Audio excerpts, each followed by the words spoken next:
Welcome to Country Fried Rock, where we have conversations with songwriters for real music lovers who enjoy context and musical connection. We are Country Fried Rock. My guest today on Country Fried Rock is Dex Romweber of Dex Romweber Duo with a brand new record, Images 13. Welcome. Welcome. Good to see you, Sloan. Thank you so much for being with us. I've enjoyed listening to this record over the last couple days. Changed from the last one. Well, it is, and I hope to do that. I hope to change up each record. I think the last one, Is That You in the Blue, there were some stuff that wasn't different from what I've done, but there was other stuff that was. So I was really happy, Sloan, to have the songs come to me for this record. That's what it is. So I'm glad it's different. One of the things that stuck out to me was there are more opportunities for change in energy in some of the songs this time around. Yeah, there is, and there is some more mellow tunes. Sloan, I'm 47 now, and I started playing in bars when I was 14, and I played so many gigs I can't even count. So one thing that me and my friends all talk about is how much older we're getting, and we can't really deny it. And I don't say that in a bad way, and I don't think that, you can't be 47 and still have a lot of energy, but I'm definitely not 18 anymore, and I feel it, I feel it in my muscles and body and stuff, but, the live performances still demand a lot of energy, so I'm going as long as I can, For sure. I've seen y'all play, I guess, once a year maybe over the last several years. How is that changing for you with this upcoming tour? Well, this tour, the traveling will be demanding, but the set itself is only 45 minutes, which is, sometimes we have to play an hour and a half, sometimes even 2 hours. So in that way, it's not as demanding as certain tours I've been on. But, the drives are going to be a little bit of a haul. The first date is in Cincinnati, which is a good 9.5 hours away from where I'm at. But there's 3 bands on the bill. We're the first. Reverend Peyton. Yeah. I'm not sure. He's getting quite well known now, so I'm thinking that the clubs will be pretty packed, but I don't really know yet. It's a little bit of a mystery to me by this point.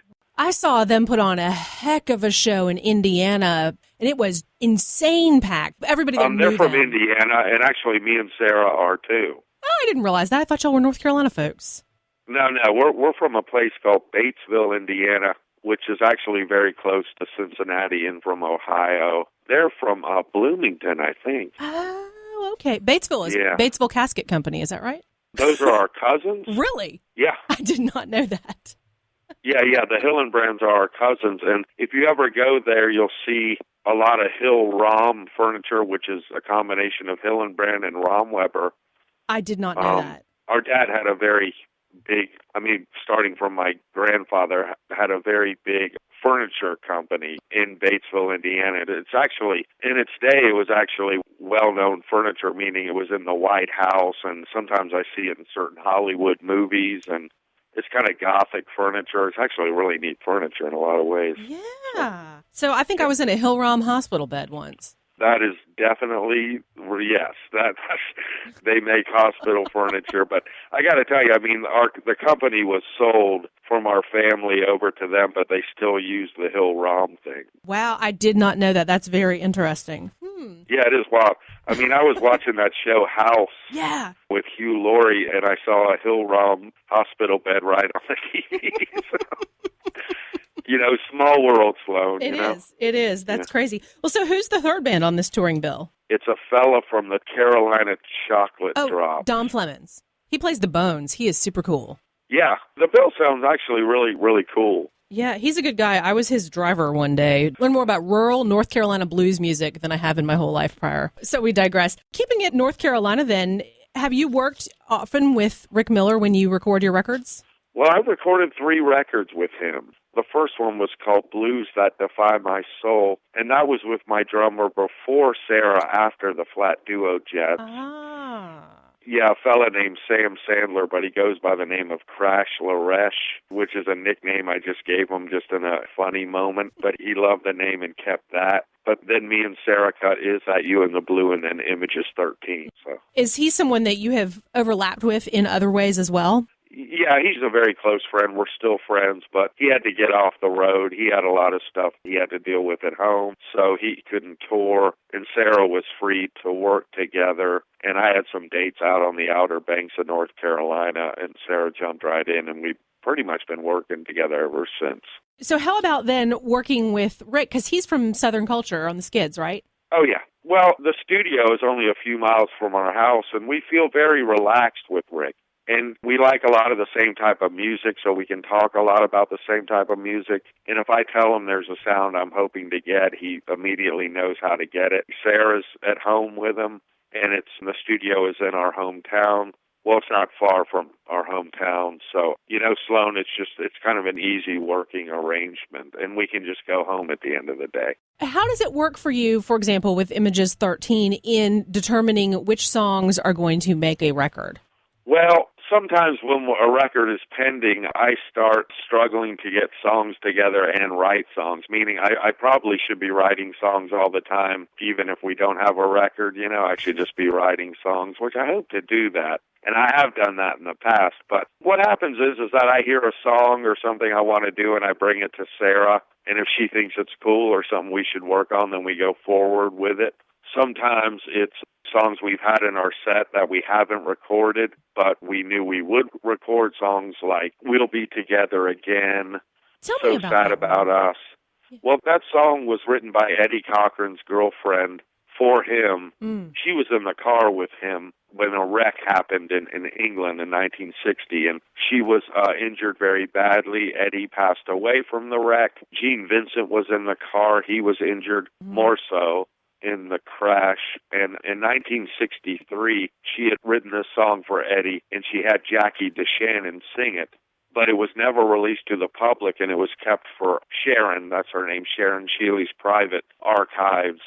But over the years, it has gotten out to the public, and she passed away in the early 2000s, I think 2003, and just with a little wheeling and dealing. And I actually heard the song through an Eddie Cochran documentary, and she was playing it and describing how it all went about, how she wrote it. And I was able to get a hold of it, so me and Sarah, we'd been playing it live for the past couple of years, Country Fried Rock is sponsored in part Rhythm and Blooms in gorgeous Knoxville, Tennessee this April. Rhythm and Blooms, the crossroads of American roots music. Rhythm and Blooms, arts, culture, and natural beauty. You can find Country Fried Rock on great radio stations like 91.1 The Globe in Goshen, Indiana. Wildman Steve Radio Network from Auburn, Alabama, around the world. Online from Texas at Root Hog Radio, part of Radio Free Americana. From Mobile, Alabama on the Mod Mobilian Radio Network. Listen in Georgetown, California at KFOK 96.1. From Kodiak, Alaska on KMXT. KSRQ, Grand Forks, Minnesota. KKRN, Round Mountain, California. KDRP, solar-powered radio from Dripping Springs, Texas. WALW, Moulton, Alabama. And other great stations like CJXF, Calgary, Canada. This is Dex Romweber of the Dex Romweber Duo. You're listening to Country Fried Rock. Because I always wonder how someone who does have just an enormous catalog of their own music chooses other people's music to cover and what the process is. Yeah, sometimes I'm not able to write 12 or 13 songs for an LP, but still, there's songs that I like very much that I always want to record, too, that other people had written. Is that how the Who cover came up on here as well, was So Sad About Us? Yeah, well, I've been going through this Who period, actually, ever since, ever since I was young, I loved the Who. But even in the years up to now, it got even more intense with Peter Townshend's autobiography coming out. And right. I always looked at him as kind of a spiritual father for me in the rock and roll business, and I always looked to him for inspiration. And I also knew that he knew the downside of the rock and roll business and the hardness of it. So I always kind of looked to him to get me through it. I'm not sure what I mean by that, but I certainly looked at him for inspiration. And that song, So Sad About Us, is something I've been listening to since I was a kid. So I always wanted to cut it. How was it for you to have someone make a documentary about your own work? That's a while back. Well, I kind of had problems with the documentary. Number one, it was cut very much, meaning it was edited very much, so things jump around really quick. And then there are certain things I say that were related to, it's not all like that, but certain things were related to other things. There were things that they said they would take out, and then once it was all filmed, they wouldn't take it out. And I mean, it jumps from all the Duo Jet records in just a matter of seconds, really. And there's just so much stories to tell, and there's so much things. Some of the documentary jumps so quick from year to year that you can't really get a good idea of what it was really like, But, they did what they could with it. I mean, there was definitely, I could tell you stories behind all the showing of the film at the Full Frame Festival in Durham, which is a documentary film festival in Durham, North Carolina. But I don't really want to, rub anybody the wrong way or start being negative by this point. Sure. And enough time has gone by, and I don't really think about the documentary that much. I want to do one on my own that I like more than that, What would you like to bring to that? Well, it would just be a little bit more artistic. It would be a little bit more real. I mean, I'm not saying that thing wasn't all real either. I don't know. I think that I would like to tell it more as it really was than a highly edited thing. If I can, I'm not sure. I'm not a filmmaker yet, so... But, it showed things like me getting up in the morning, having coffee. The news is on right now. McCain grills defense secretary on Ukraine. I'm watching the same thing. Yeah, you got it. I'm sure it's everywhere, So, just more of a daily how life really is, not... Right. I'm not sure really what people think of rock and rollers, really. The idea of it being glamorous is one thing, and I'm not saying it can't be glamorous, but the day-to-day reality of it and even the touring is anything but glamorous. Like I picked up an Elvis Presley record the other day, and it was from his film Roustabout from the early 60s. Elvis had a way of, I'm not sure, maybe making the unglamorous seem glamorous. I'm not sure. But, I mean, there is glamour and there is romance in it all, but it's certainly not all like that. How do you use video in ways that you want? I love film noir films, from the 40s and 30s and 50s and stuff, and even movies like Blue Velvet, I think David Lynch uses film noir stuff. Brilliant, yeah. So I'd want to make it more film noir, because in a certain way to my life, it certainly has that element in it. There was one that came out years and years ago, just really embodied that both visually and with the sound, called The Cook, the Thief, His Wife, and Her Lover. Right, I have not seen that. I mean, I've seen it listed and stuff, but I haven't sat through the film, though. Visually, it's really impressive, the way that they incorporate the film noir with that. And as an aside, were you thinking of it in terms of two sides for vinyl? We were. On the first side, it runs into something longer, meaning the first song for the second side ends up being the last song for the first side. Got it. Does that make sense? The next song after Prelude is a song called Blackout. Kind of a typical film noir name in a lot of ways. Yeah. I mean, you try to do stuff. I mean, Sloan, even on the old records I collect, there's always there's weird stuff. There's weird stuff mixed up in a little bit. But Blackout is essentially the last song on for the first side on the vinyl. You mentioned vinyl a couple times, that you picked up the Elvis record recently. Do you collect a lot of stuff still? I do, and I collect a really neat stuff, and you can find it, if you really look, just about anywhere. But the thing I'm listening to now is called Organ Moods in Midnight with the magic fingers of Merlin at the Hammond organ, which is very moody music. It's music you play late at night. It's organ music. It's songs of the standards of the day, but it's all like eerie and spaced out. That's the kind of stuff I collect, and I try to find whatever I like. Albino Skunk Fest, every spring and fall in beautiful Greer, South Carolina, halfway between Greenville and Spartanburg. Bring a camper, bring a tent, bring your family. Get your tickets now, albinoskunk.com. Country Fried Rock is committed to helping prevent musician suicide. For the last 2 years, our official charity has been Nucci's Space, a nonprofit organization removing barriers to mental health care for the music community of Athens, Georgia. This model program addresses everything from the need for affordable rehearsal space to loaner gear, as well as direct mental health services and primary care for musicians. We've got a ton of ways you can help them out at countryfriedrock.bandcamp.com. countryfriedrock.com. 2 incredible album compilations, baby onesies. Check it all out. Get some great music for yourself or for a friend and make a difference. Country Fried Rock is committed to supporting the musicians, making the music we love. Help them out by buying their music and help us out at no extra cost by purchasing through the links on our website. Country Fried Rock is super excited to now be available in both the Apple App Store and the Google Play Store. Download it for free. Find us on iTunes, Spreaker, Podfeed, Player FM, Blueberry, Stitcher, Gigadial, Digital Podcast, and some great apps including Agogo and Swell. Wherever you listen, you'll find Country Fried Rock. Never miss an episode. Images 13, the Dex Romweber Duo. This is Dex Romweber himself, and you can purchase the record through Bloodshot Records of Chicago, Illinois. Where do you have some favorite record stores?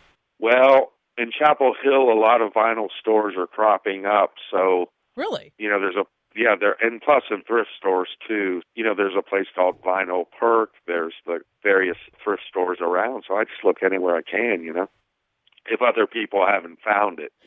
You mentioned some visual aspects, like with the film noir. Tell me a little bit about the album art. Well, I did the album art. Have you always done your album art? I did the last one and this one, and I've done a few others. In my free time, Sloan, I'm a visual artist, too. I have visions of art. The one for Images 13. In fact, the title is really the name of the painting, not all the tracks. Mm-hmm. I know that doesn't make sense. But we were hoping we'd have 13 songs, but there's only 12. But initially, my name for that cover painting, which I had already painted before we decided for it to be the cover. Got it. Was Images 13. What medium do you like to work in? I work in anything. I work in acrylics, crayons, magic markers, anything I can get, really. I haven't worked with oils. I haven't really learned to do that, although I wish I did know how to do it. The songs are fresh, and you said you all put together this 45-minute set. Are they songs that you have been playing out for a while? Some of them are. The song we've been opening up with ever since me and Sarah started is called Mexicali Baby. It was recorded by a band called the Rio Rockers in the early 60s or late 50s, but it's such a revved-up rock and roll song. We've never taken it from our opening song. A lot of it's new, though, and also a lot will be from this new record, meaning Long Battle Coming, Roll On, So Sad About Us, Blackout, Baby, I Know What It's Like to Be Alone. All of those are in the set for the Rev. Do your songs tend to continue to change over time, or do you keep them pretty fixed once they're recorded? They don't change much. Sort of what the recording, generally, I tend to stick with that. Dex, I know y'all have a pretty hefty Midwestern lineup set up through March. What are some of the highlights of that? Well, I don't know. I'm going to towns I haven't really been to much, meaning like Syracuse, New York, Cleveland Heights, Ohio. These are towns I haven't visited that much. Chicago, we've been many times. Cincinnati, many times. New York City, many times. Pittsburgh, not too much. Erie, Pennsylvania, I've not really been to. So, I think I've been there, but just many, many years ago. I'm not sure. I know what to expect the first part of the tour, but I'm not really sure what to expect the second half. Yeah, it'll be pretty intense. It's cold in North Carolina right now. I listened to it last night and really dug it. I got a really good feeling about it. And I like the whole thing. I hope people like it. I'm going to do everything I can to promote it and have people hear it. Sloan, I just hope people dig the sounds and atmospheres and moods we got on it. I'm glad to hear that you like it. Well, it took me a while, when I first heard it, I was a little tripped out, but I've listened to it over the months. Man, I dig that out of it for sure. Where is somewhere that I could see some of your art? I need to put it online. I don't know if you do Facebook. My God, Facebook scares the out of me, but I'm still on it. I haven't had many art shows, but I had one last month in Charlotte. Oh, man! Yeah, and I've sold some stuff, and I need to sell more, but I have a friend that we're trying to put it all up online. Thank you much. Good luck with Images 13, and safe travels to you all. Right on, Sloan. Take care of yourself. Thank you. You as well. Good to talk to you. Bye-bye. Check out our live music partners at linguamusicalive.com. Live events that you can attend near Asheville, North Carolina, as well as their online video series, Lingua Musica Live. Country Fried Rock, music uncovered. Find our full playlist at countryfriedrock.org. You can subscribe to our weekly podcast on iTunes. Just search Country Fried Rock. Our Country Fried Rock stinger is from Steve Soto and the Twisted Hearts. Country Fried Rock. Copyright 2013 by Lily Pad Productions. All rights reserved. Country Fried Rock is a partnership with the nonprofit Florence Regional Arts Alliance. Your donations to this program are tax-deductible to the extent you are eligible under U.S. law. Country Fried Rock radio programs are distributed to public radio through the Public Radio Exchange, prx.org. Ever he been helping us some country fried rock.